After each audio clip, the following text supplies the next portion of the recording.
अस्सलाम वालेकुम एवरीवन, मेरा नाम असद है और आज के इस वीडियो लेसन में मैं आपके साथ CSS स्प्राइट्स को डिस्कस करूँगा। CSS इमेज स्प्राइट्स को सबसे पहले अंडरस्टैंड करते हैं, देखते हैं कि ये एक्चुअली चीज़ क्या है। ये एक बहुत सिंपल सी चीज़ है। एक बड़ा इमेज होता है और आप अपने छोटे छोटे जो इमेजेस हैं उनको उस बड़े वाली फ़ाइल पे सेव कर देते हैं, बड़े वाली इमेज पे सेव कर देते हैं। आप कह सकते हैं कि एक ऐसी इमेज की बड़ी फ़ाइल जिसके ऊपर बहुत सारे छोटे छोटे से इमेजेस हों, उसे CSS इमेज स्प्राइट्स कहते हैं। इसका यूज़ कब होता है, कहाँ होता है, वहाँ तक जाने से पहले मैं कुछ और चीज़ें आपके साथ डिस्कस करना चाहता हूँ। लेट्स सपोज़ हमारे पास ये जो इमेज यहाँ पे नज़र आ रहा है, ये इमेज मुझे मेरा क्लाइंट देता और वो मुझसे ये कहता कि तुम मेरी वेबसाइट बना रहे हो और ये वाले जो इमेजेस हैं, मेरा एक ग्राफिक डिज़ाइनर है, मैंने उससे रेडी करवाए हैं, उसे बनवाए हैं और तुमने इन इमेजेस को यूज़ करना है मेरी वेबसाइट पे।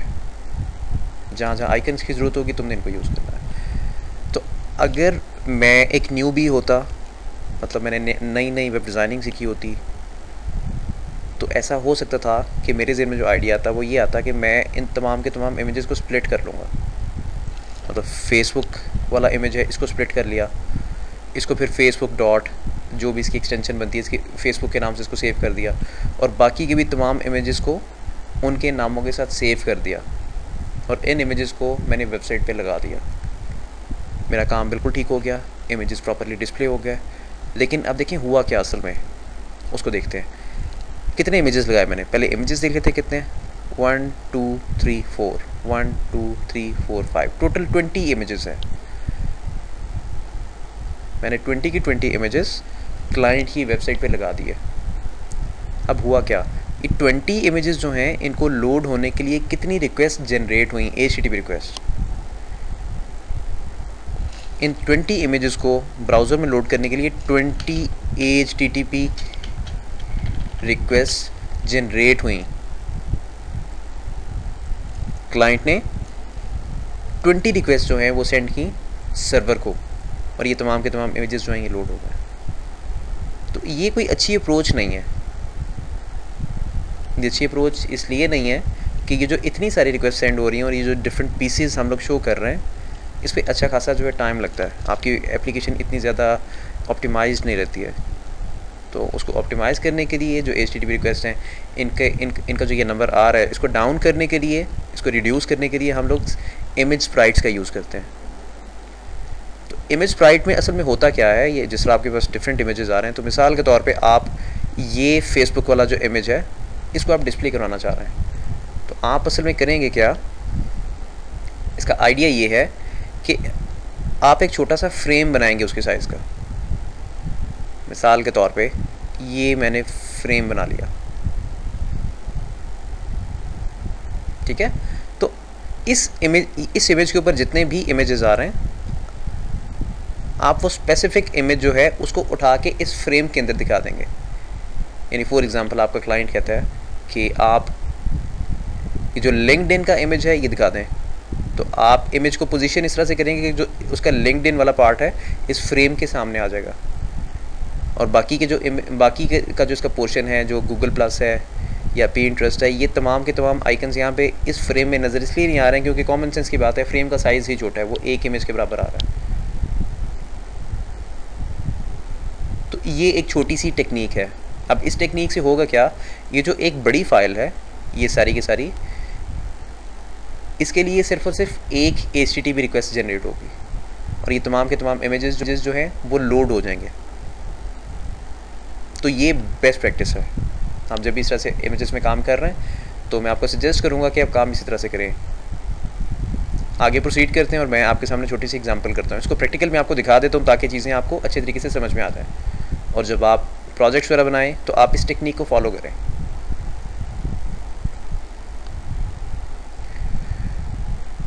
मैंने ये इमेज गूगल किया था और मैं इस पर राइट क्लिक करता हूँ, इसको सेव कर लेता हूँ।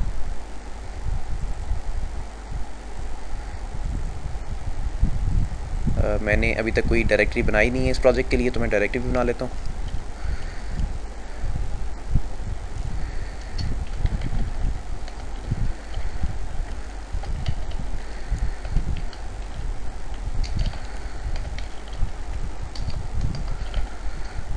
उर्दू ट्यूटोरियल।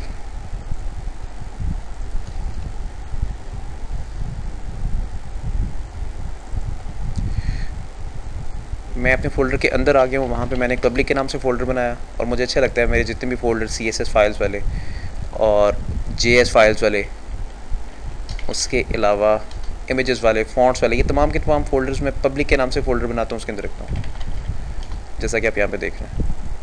अब जो इमेजेस वाली फ़ाइल है उसको मैं सेव कर लेता हूँ, किस नाम से? आइकन्स के नाम से। तो इमेजेस वाली जो फ़ाइल है इसको मैंने अपने पास सेव कर लिया। अब मैं अपने टेक्स्ट एडिटर पे चलता हूँ, टेक्स्ट एडिटर पे जाके मैं इस फाइल को सेव करता हूँ और सेव करने के लिए मैं अपनी डायरेक्टरी में जाता हूँ और यहाँ पे जिस लेवल पे पब्लिक वाला फ़ोल्डर पड़ा हुआ है इसी लेवल पे मैं index.html वाली फ़ाइल को सेव कर देता हूँ। दूसरी फ़ाइल बनाता हूँ जो कि CSS की है, क्योंकि CSS इस ट्यूटोरियल के लिए रिक्वायर्ड है, उसको भी सेव कर देता हूँ। उसको मैंने कहाँ पे सेव किया? पब्लिक के अंदर जाके जो CSS के नाम से मैंने फ़ोल्डर बनाया था उसके अंदर सेव किया। चलें, अब यहाँ पे मैं HTML का जो कोड है उसको जनरेट करता हूँ। TML, सॉरी ये मैं CSS फाइल पे हूँ इसलिए काम नहीं कर रहा था।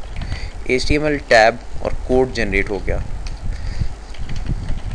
मेटा 4 सेट ये कैरेक्टर एनकोडिंग है, आपको लाजमी ये यूज़ करनी चाहिए अपने वेब पेज के लिए। इसकी टेक्निकल डिटेल में जाने की ज़रूरत नहीं है, लेकिन ये एक लार्ज कैरेक्टर सेट को सपोर्ट करती है।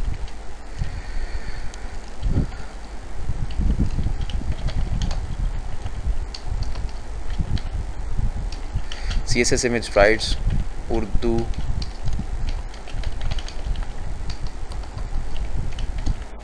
हिंदी लेसन। ओके, तो अब मैंने जो एक्सटर्नल स्टाइल शीट बनाई है मैं उसको यहाँ पे लिंक अप कर लेता हूँ। पब्लिक के अंदर मेरी फ़ाइल पड़ी है, मेरा फ़ोल्डर है CSS के नाम से। CSS के फ़ोल्डर के अंदर मेरी फ़ाइल है style.css के नाम से। उसके बाद मैं बॉडी में आ जाता हूँ। बॉडी में आके मैं एक div टैग बनाता हूँ, div टैग क्रिएट करता हूँ। क्रिएट करने के बाद इसको मैं एक ID दे देता हूँ और इसको मैं आइकन क्या ID का देता हूँ, आइकन बार के नाम से मैंने इसको ID दे दी। और अब मैंने आइकन्स के लिए जहाँ पे मैंने आइकन्स को लगाना है उनके मैंने फ्रेम्स बनाने हैं, तो फ्रेम्स में स्पैन टैग यूज़ करके बना लेता हूँ। स्पैन को मैं क्लास दे रहा हूँ, क्लास देने की वजह ये है कि मैं एक से ज़्यादा स्पैन टैग बना रहा हूँ और मैं सब पे सेम स्टाइल अप्लाई करना चाह रहा हूँ। तो आपको पता है कि जब आप क्लास यूज़ करते हैं, ये जो क्लास सेलेक्टर है बेसिकली इसको यूज़ उस सूरत में किया जाता है अगर आप सेम स्टाइल एक से ज़्यादा एलिमेंट्स पे अप्लाई करना चाह रहे हो। आइकन फ्रेम मैंने इसको क्लास दे दी और इसको मैं 2 3 4 5 6 इसको मैंने 6 दफ़ा पेस्ट कर दिया, राइट। 6 दफ़ा पेस्ट कर लेने के बाद अब मैं यहाँ पे CSS वाली फ़ाइल पे नहीं जाऊँगा। मैं यहाँ पे CSS के रूल्स नहीं लिखूँगा। उसकी वजह ये है कि मैं इस काम को थोड़ा सा स्पीड अप करना चाहता हूँ और स्पीड अप करने के लिए मोज़िला फायरफॉक्स है, मैं उसके जो डेवलपर टूल्स हैं वो यूज़ करूँगा। सो मैं अपनी HTML फाइल पे जाता हूँ। HTML फाइल पे जाकर राइट क्लिक करता हूँ, ओपन इन ब्राउज़र करता हूँ। ओपन इन ब्राउज़र करके जो इसकी URL आ रही है गूगल क्रोम के अंदर, उसको मैं पेस्ट कर देता हूँ मोज़िला फायरफॉक्स में। मैंने पेस्ट कर दिया। अब यहाँ पे जो मोज़िला फायरफॉक्स के जो डेवलपर टूल हैं मैं उनको ओपन कर लेता हूँ। मैंने साइड से मैंने ओपन किया, डेवलपर्स पे क्लिक किया, डेवलपर पे क्लिक करने के बाद मैंने इंस्पेक्टर पे क्लिक किया। इंस्पेक्टर पे मैंने जैसे ही क्लिक किया तो आप देखिए मेरे पास एक और नई विंडो ओपन हो गई है। जब आप इसको ओपन करेंगे तो आपके पास ये इस तरह से ओपन होगी। यहाँ पे आप देखिए मैंने इसका साइज़ अच्छा खासा बढ़ाया हुआ है। आपके पास ये इस तरह से ओपन होगी। तो यहाँ पे आपको स्टाइल एडिटर पे जाना पड़ेगा। देखिए मैं जैसे ही स्टाइल एडिटर पे आया हूँ, जो मैंने स्टाइल शीट बनाई थी वो यहाँ पे शो हो गई है। जो मैंने यहाँ पे अपना नाम लिखा था वो लिखने का मकसद ये था कि मेरी जो स्टाइल शीट है यहाँ पे प्रॉपरली शो हो जाए, और ये देखें सक्सेसफुली शो हो गई है। चले मैं काम करता हूँ, ये जो स्टाइल शीट है मैं इसको पॉप आउट कर लेता हूँ, यानी कि यहाँ से निकाल लेता हूँ। एक एक्स्ट्रा विंडो में ले जाता हूँ। अब जो इसका फॉन्ट साइज़ है वो बढ़ा देता हूँ ताकि आप लोगों को क्लियरली नज़र आता रहे मैं क्या कर रहा हूँ।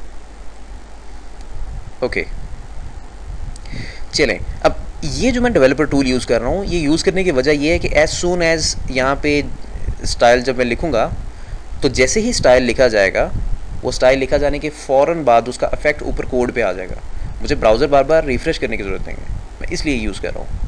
जो बिगिनर्स हैं, जिन लोगों ने अभी ये चीज़ें सीखनी है, बिल्कुल नए हैं अभी वो, मैं उनको कभी भी सजेस्ट नहीं करूँगा कि वो ये जाते ही ये टूल शुरू कर दें यूज़ करना। ये टूल सिर्फ और सिर्फ उस सूरत में यूज़ करें अगर आप कोई प्रोजेक्ट वगैरह बना रहे हैं और आपने काम अच्छा खासा सीख लिया हुआ है, तो उस सूरत में ही आपका काम काफ़ी स्पीड अप कर देगा। लेकिन जो लोग अभी सीख रहे हैं उनको मैं कभी भी रिकमेंड नहीं करूँगा कि वो ये वाला टूल यूज़ करें, अदरवाइज़ उन्हें बुरी आदत पड़ जाएगी। उसके बाद कुछ लोग जो है ड्रीम व्यूअर यूज़ करते हैं। ड्रीम व्यूअर एक अच्छा टेक्स्ट एडिटर नहीं है, उसको मत यूज़ करें, कुछ और उसकी जगह यूज़ कर रहे हैं। मैं सबलाइम टेक्स्ट एडिटर यूज़ कर रहा हूँ। उसकी वजह ये है कि कोड जो है मुझे सारे के सारा खुद से लिखना पड़ता है और मुझे अच्छा लगता है जब मैं कोड लिखता हूँ। कोड ज़्यादा से ज़्यादा लिखें खुद से, अच्छा सीखेंगे आप। चलें, खैर सबसे पहले मैं टारगेट करता हूँ जो मेरी आइकन बार है उसको टारगेट करता हूँ। आइकन बार को मैंने टारगेट किया। इसको मैं एक बॉर्डर असाइन कर देता हूँ, 1 पिक्सल सॉलिड।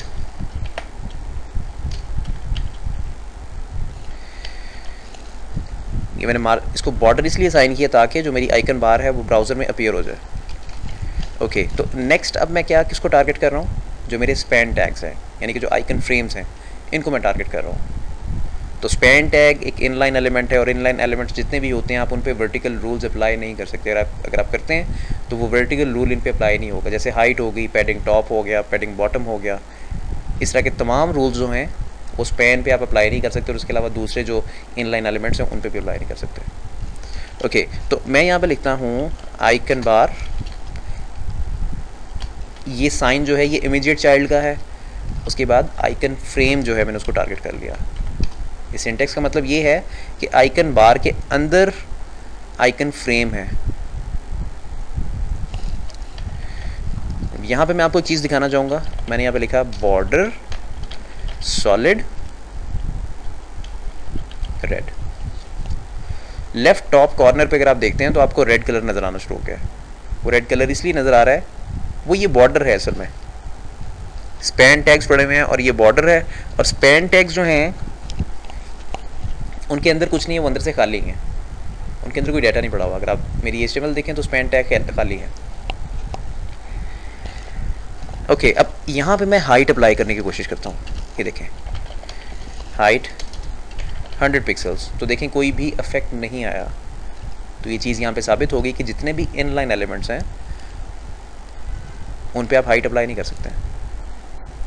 जितने भी वर्टिकल रूल्स हैं वो किसी भी वर्टिकल रूल की रिस्पेक्ट नहीं करेंगे, उनको एक्सेप्ट नहीं करेंगे।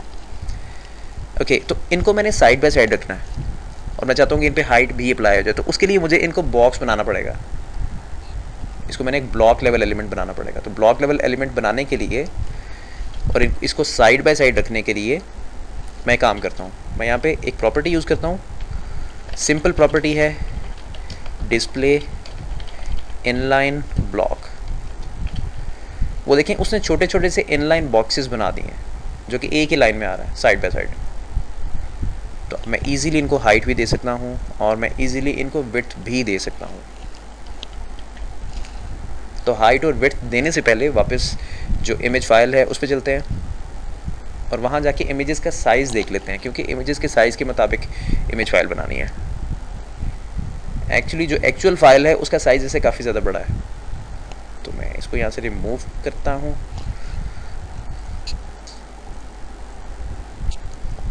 मैंने इसको रिमूव कर दिया और वो जो फाइल थी मैं उसको यहाँ पे पेस्ट कर देता हूँ। ये वाली फाइल, इसको मैंने यहाँ पे कॉपी किया। कॉपी कर लेने के बाद यहाँ पे पेस्ट कर दिया। पीछे बैकग्राउंड कलर यहाँ पे आपको ब्लैक नज़र आ रहा है। एक्चुअली ब्लैक नहीं है, ये ट्रांसपेरेंट है।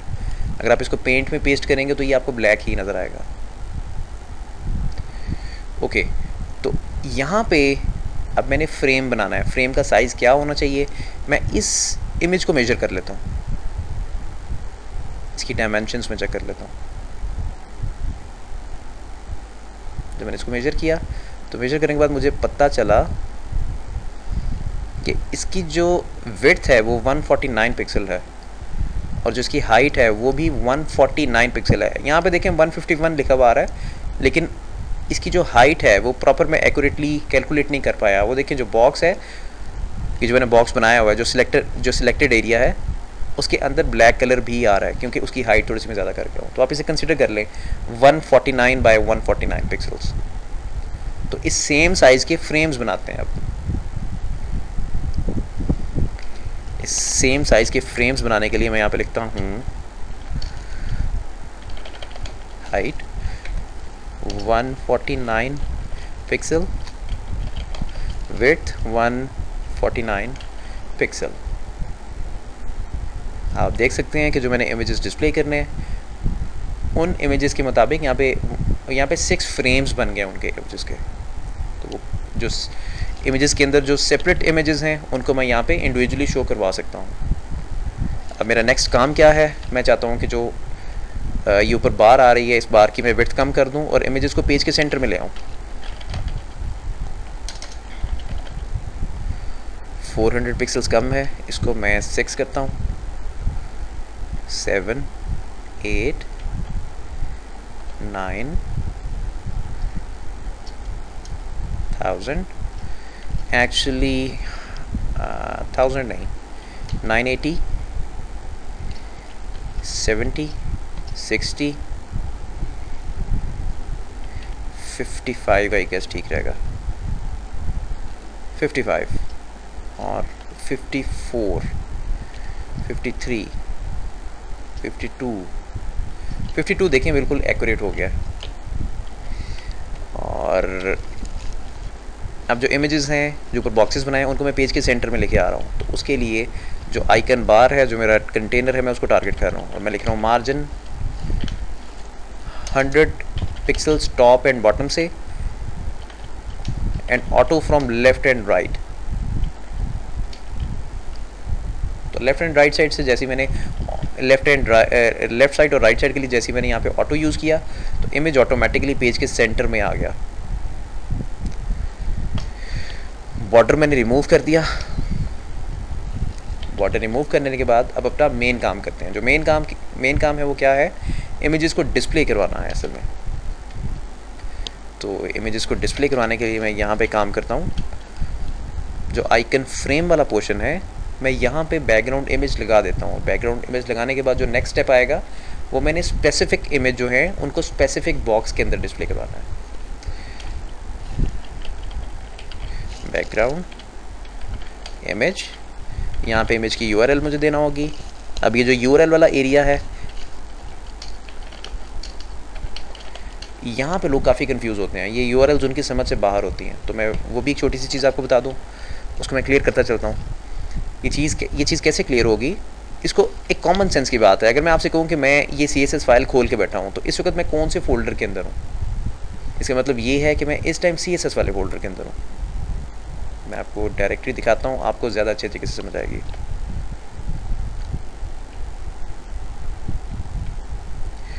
ये देखें, अगर मैं पहले डायरेक्टरीज जो है उसको नोट करें, पब्लिक के बाद CSS के बाद ये style.css और style.css कौन से वाली, ये जो मेरे सामने ओपन है। मैंने यहाँ पे इमेज लगाना है style.css पे, ठीक है। और इमेज कहाँ पे पड़ा हुआ है, इमेज को स्टाइल शीट पे लाने के लिए आप इसे ऐसे कंसिडर कर लें, इमेज को स्टाइल शीट पे लाने के लिए मुझे कौन सा पाथ फॉलो करना पड़ेगा। वो पाथ क्या फॉलो करना पड़ेगा, मुझे सबसे पहले CSS वाले फोल्डर से बाहर जाना पड़ेगा, उसके बाद मुझे इमेजेस वाले फोल्डर के अंदर जाना पड़ेगा। मतलब इन जनरल अगर मैं आपको कहता हूँ कि ये आप स्टाइल शीट वाले फोल्डर के अंदर हैं और मैं आपसे कहता हूँ कि मुझे इमेज वाले फोल्डर में ले जाएं, तो आप क्या काम करेंगे, आप ऑफ कोर्स यहाँ से बाहर जाएंगे, CSS फोल्डर से बाहर जाएंगे और आप इमेजेस वाले फोल्डर के अंदर चले जाएंगे। तो ये चीज़ कोड में लिख के दिखानी है मैंने आपको। तो वो कैसे लिखी जा सकती है, सिंपल है। डॉट का मतलब होता है करंट डायरेक्टरी, डबल डॉट का मतलब होता है प्रीवियस डायरेक्टरी। तो ये जो मैंने डबल डॉट और फॉरवर्ड स्लैश लगाया है इसका मतलब ये है कि मैं इस वक्त पिछली डायरेक्टरी में आ चुका हूँ। तो पिछली डायरेक्टरी कौन सी थी? पब्लिक। इस वक्त जो पब्लिक के नाम से डायरेक्टरी है मैं उसके अंदर मौजूद हूँ, ये वाली डायरेक्टरी पब्लिक। अब यहाँ से मैं इमेजेस के अंदर जा सकता हूँ इजीली। अब मैंने इमेजेस के अंदर जाना है और आइकन्स के नाम से फाइल है उसको डिस्प्ले करवाना है, इमेजेस आइकन्स डॉट png। यहाँ पे आप देखें मैंने जैसे ही जो इमेजेस हैं, इमेज की जो फाइल है, जो आइकन फाइल है, उसको मैंने जैसे ही मैंने यहाँ पे जैसे ही पाथ दिया, उसकी यूआरएल दी, तो ऊपर इमेजेस बॉक्सेस के अंदर नज़र आना शुरू हो गए। प्रॉपर्ली तो नज़र नहीं आ रहा है लेकिन उनका कुछ एरिया नज़र आ रहा है। अब उसको ठीक कर लेते हैं। सबसे पहले जो इमेज ऑटोमेटिकली रिपीट हो जाता है अगर आप बैकग्राउंड इमेज CSS के थ्रू लगाते हैं, उसको मैं पहले रिमूव करता हूँ। उसके लिए ये प्रॉपर्टी है बैकग्राउंड रिपीट नो रिपीट। अब इमेजेस रिपीट नहीं हो रहा है। उसके बाद अब मैं अगला काम करता हूँ। अब जो हमारे पास इमेजेस अवेलेबल हैं उसमें फेसबुक है, ट्विटर है, लिंक्डइन है, गूगल प्लस है, यूट्यूब है, पिंटरेस्ट है। तो मैं कहता हूँ सबसे पहले मैंने फेसबुक लगाना है, फिर ट्विटर लगाना है, फिर यूट्यूब लगाना है, फिर गूगल प्लस लगाना है, फिर लिंक्डइन लगाना है। कोई भी सीक्वेंस आप फॉलो कर सकते हैं, totally up to you.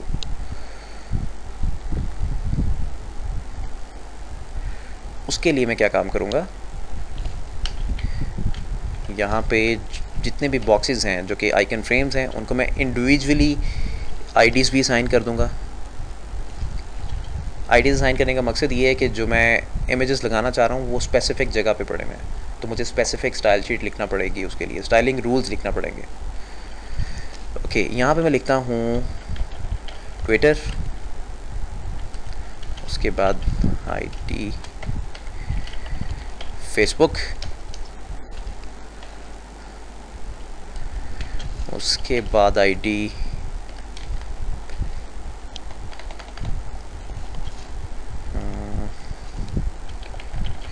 YouTube. यहाँ पे एक और काम करते हैं। अगर आप देखें इमेज फाइल्स को देखते हैं तो उस पर दो तरह के इमेजेस आ रहे हैं, कुछ सर्कल्स में और कुछ जो हैं वो स्क्वायर बॉक्सेस बने हुए हैं। तो मैं चाहता हूँ कि जो स्क्वायर बॉक्सेस हैं वो और उसके साथ साथ जो सर्कल बने हुए हैं ये भी डिस्प्ले हो जाए। तो जो 3 स्पैन टैग्स हैं इनको मैं स्क्वायर बॉक्सेस ही रहने देता हूँ, जो बाकी के लास्ट 3 स्पैन टैग्स हैं इनको मैं सर्कल बना देता हूँ। तो उसके लिए मैं सर्कल की क्लास असाइन कर देता हूँ, circle circle and circle. Circle की क्लास असाइन करने के बाद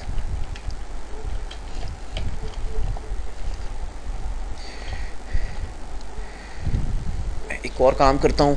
वो काम क्या है मैं देख लेता हूँ कि इसके अलावा कौन कौन से आइकन्स अवेलेबल हैं जिनको मैं डिस्प्ले करवा सकता हूँ। लिंक्डइन है, गूगल प्लस है और पिंटरेस्ट है।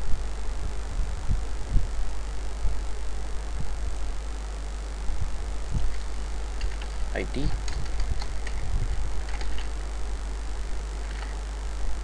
छोटा कर देता हूँ, एन आईडी गूगल टी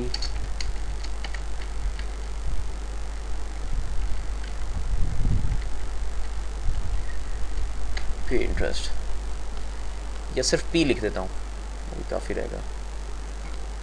मैंने फॉन्ट साइज बड़ा किया हुआ है और मैं जैसे ही टेक्स्ट यहाँ पे ज़्यादा लिखता हूँ तो वो टेक्स्ट अगली लाइन पे चला जाता है, तो क्लियरली नज़र नहीं आता फिर।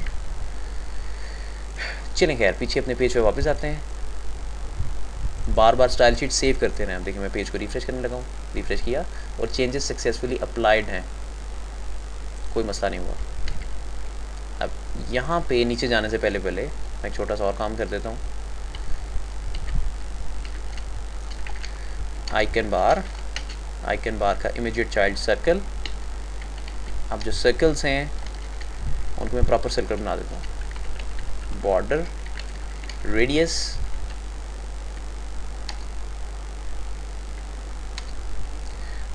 रेडियस जो ऊपर मैंने हाइट और विड्थ दी हुई है वो मैं सेम दे देता हूँ, 149 पिक्सल्स। तो देखें परफेक्ट सर्कल्स बन गए।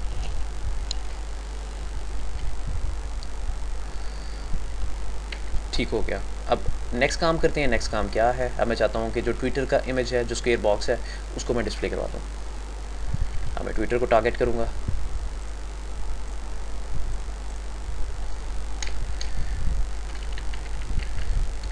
ट्विटर, और यहाँ पे लिखूँगा बैकग्राउंड। यहाँ पे देखें जो इमेजेस हैं उसकी सिर्फ, जितने भी इमेजेस हैं उनकी सिर्फ और सिर्फ जो पोजीशनिंग है वो हमें चेंज करना होगी। पोजीशनिंग को मैनिपुलेट करना होगा एक स्पेसिफिक इमेज यहाँ पे शो करने के लिए। तो वहाँ तक जाने के लिए मैं एक छोटा सा और काम कर लूँ। वापस चलते हैं इस इमेज पे। मैं ये देखना चाहता हूँ कि मुझे ट्विटर का जो इमेज है इसको शो करवाने के लिए लेफ़्ट से राइट साइड की तरफ कितना ट्रैवल करना पड़ेगा। मतलब मुझे यहाँ से यहाँ जाना है, यहाँ पे आकर रुक जाना है, क्योंकि यहाँ पे ऊपर देखें ट्विटर का इमेज आ जाता है, और ऊपर से मुझे इतना नीचे आना पड़ेगा।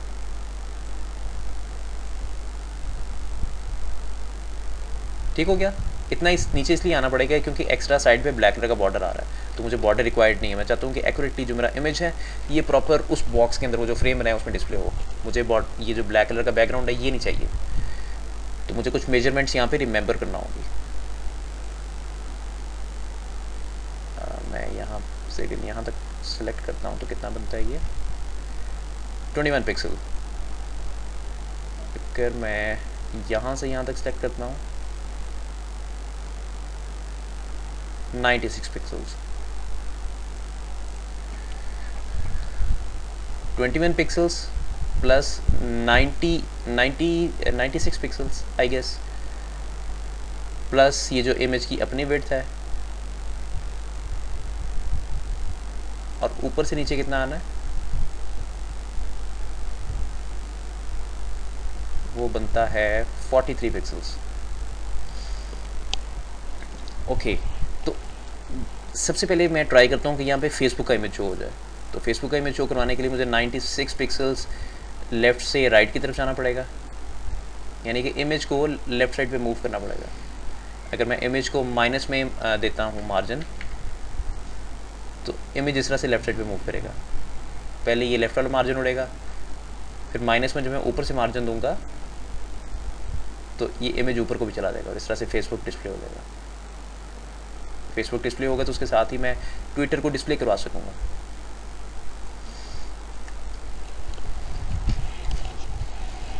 तो जो मैंने मेजरमेंट्स की थी वो क्या बन रही थी, उसके लिए मैं कैलकुलेटर निकाल लेता हूँ। 96 प्लस 18 114, ये एक्स कोऑर्डिनेट है और ये वाई कोऑर्डिनेट है। मतलब वाई कोऑर्डिनेट का मतलब है टॉप बॉटम, एक्स कोऑर्डिनेट का मतलब है लेफ्ट एंड राइट। ओके, अब मैं यहाँ पे लिखता हूँ, क्या वैल्यू आई थी 114 -144 पिक्सल्स, और टॉप से मैंने कितना नीचे आना है। टॉप से नीचे आने के लिए मैं लिखता हूँ -48 पिक्सल्स। एक्चुअली ये मैं ज़्यादा कर गया हूँ,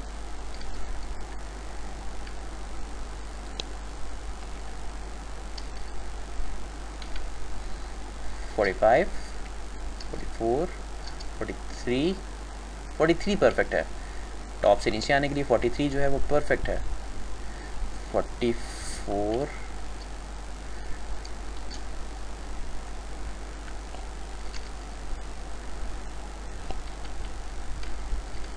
392। ये देखें फेसबुक का जो इमेज है सक्सेसफुली सामने आ गया है, लेकिन मुझे फेसबुक का इमेज नहीं चाहिए, मुझे ट्विटर का चाहिए। तो ट्विटर के लिए मैं यहाँ पे बड़ी वैल्यू देता हूँ 200,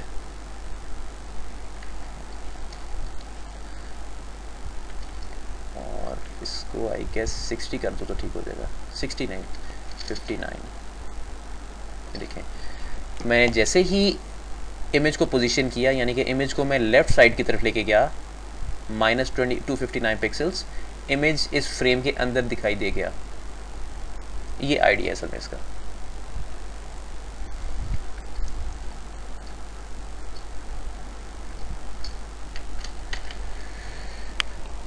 मेरे ख्याल से आपको ये चीज़ें समझ में आ रही हैं। आगे चलते हैं, आगे कुछ और इमेजेस लगाता हूँ तो चीज़ें कुछ ज़्यादा क्लियर हो जाएंगी इंशाल्लाह। फेसबुक, यहाँ पे मैं फेसबुक को लगाऊंगा। फेसबुक के लिए मुझे कहाँ जाना पड़ेगा, पिछले इमेज पे जो कि ट्विटर से पहले आ रहा है। तो पिछले वाले इमेज पे वापस जाने के लिए मुझे कितनी कितना डिस्टेंस माइनस करना पड़ेगा,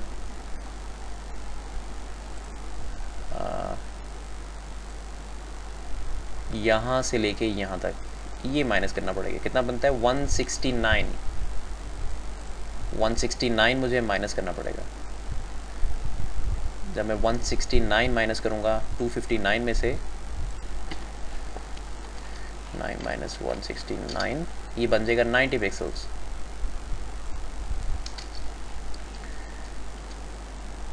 90 पिक्सल्स,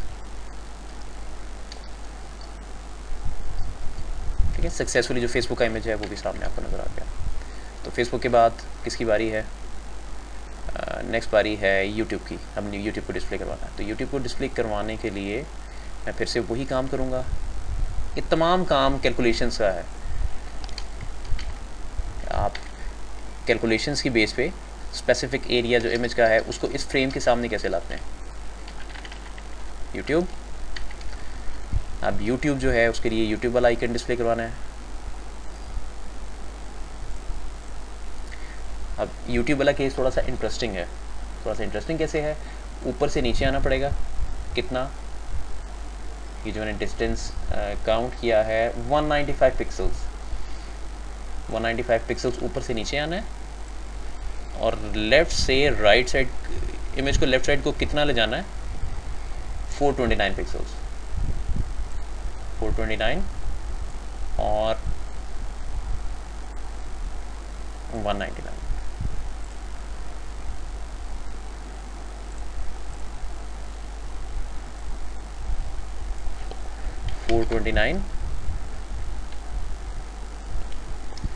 एंड 199। ये देखें यूट्यूब का इमेज आ गया।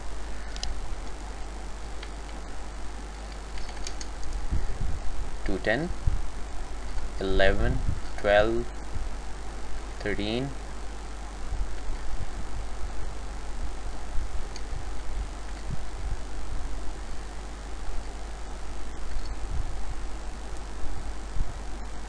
सक्सेसफुली जो यूट्यूब का इमेज आप देख सकते हैं कि सक्सेसफुली डिस्प्ले हो गया। अब वहाँ तक, यहाँ तक तो काम हो गया। अब आगे जो थोड़ा सा ये जो थोड़े जो सर्कल वाले इमेजेस हैं अब इनको देख लेते हैं।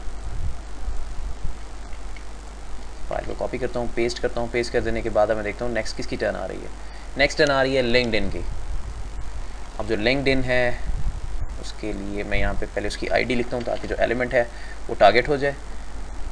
तो लिंक्डइन जो है वो जैसे ही टारगेट हुआ, टारगेट हो जाने के साथ ही यहाँ पे आपको इमेज नज़र आ गया। लेकिन हमने कहाँ जाना है, लिंक्डइन पे।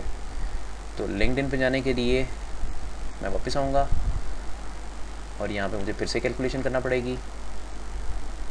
मतलब यहाँ से मुझे नीचे आना पड़ेगा और ये कितना बन जाता है 426 पिक्सल्स। यानी कि टॉप से नीचे आने के लिए मुझे 426 पिक्सल्स नीचे आना होगा। 426 पिक्सल्स, ये देखें।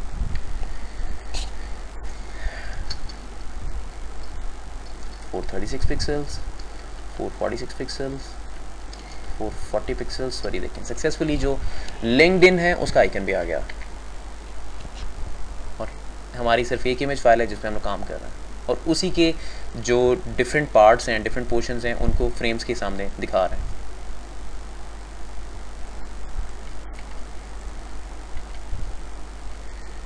लिंक्डइन के बाद किसका नंबर आता है, गूगल का। मैं यहाँ पे लिखता हूँ गूगल। अब देखते हैं गूगल कहाँ पे अवेलेबल है इमेजेस में। गूगल इसके साथ वाला इमेज है असल में। अभी मैं यहाँ पे हूँ, इसमें मैंने और कितना डिस्टेंस ऐड करना है तो मैं गूगल तक आऊँगा। ये बनता है 170 पिक्सल्स। यानी कि 170 पिक्सल्स किस में ऐड करना है, 426 में।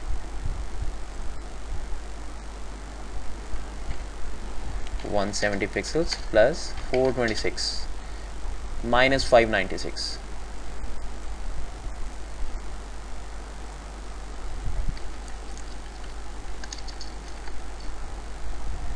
ये देखें गूगल आ गया।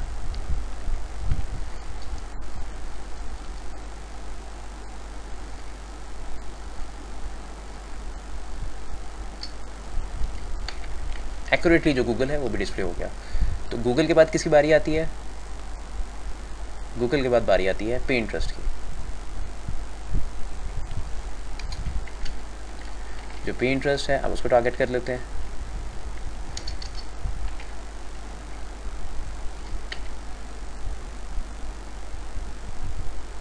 और उसको देख लेते हैं वो इमेज कहाँ पे अवेलेबल है। गूगल के बाद आता है वो, यानी कि 170 पिक्सल जो मैंने पीछे कैलकुलेट किए थे वो मुझे गूगल वाली पोजीशन पे ऐड करना पड़ेंगे एक्स कोऑर्डिनेट पे, इसके अंदर 426 पे।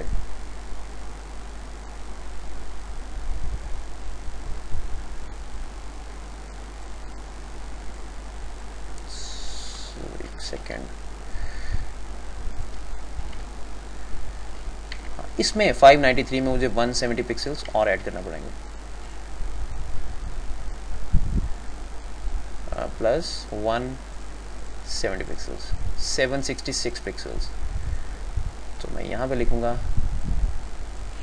766 पिक्सल्स।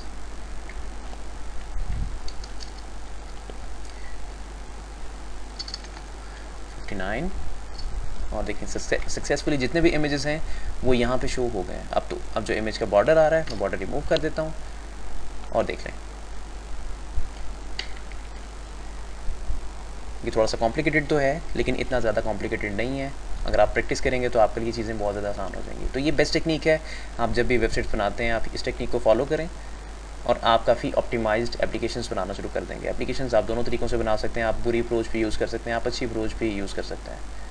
लेट सपोज आपने कोई बुरी अप्रोच यूज़ कर ली, थोड़ा सा टाइम गुजरा, जैसे जैसे डाटा उस वेबसाइट पे ज़्यादा आया और वो चीज़ें प्रॉब्लम करने लग गई, कोई ऐसा सिनेरियो आ सकता है। लेकिन हमारा टारगेट ये है कि हम लोगों ने जब भी कोई एप्लीकेशन बनानी है तो बीइंग ए प्रोफेशनल बनानी है। तो प्रोफेशनल हमेशा जो बेस्ट प्रैक्टिसेस होती हैं वो उनको फॉलो करता है। तो हमने हमेशा बेस्ट प्रैक्टिसेस को लेके ही चलना है। तो आई होप आज आप इस ट्यूटोरियल को लाइक करेंगे और मुझे रिव्यूज़ देते रहें। उसके बाद आपको जितने भी ट्यूटोरियल्स रिक्वायर्ड हैं, जिस तरह के रिक्वायर्ड हैं, मुझे वो भी बताते रहें। जो मेरा टाइम है उसको मैं देखता रहूँगा, मुझे जैसे जैसे टाइम मिलेगा मैं वीडियो ट्यूटोरियल्स बनाता रहूँगा। और आई होप कि ये ट्यूटोरियल आपके किसी काम आया। ओके देन, नेक्स्ट मिलते हैं। अल्लाह हाफ़िज़।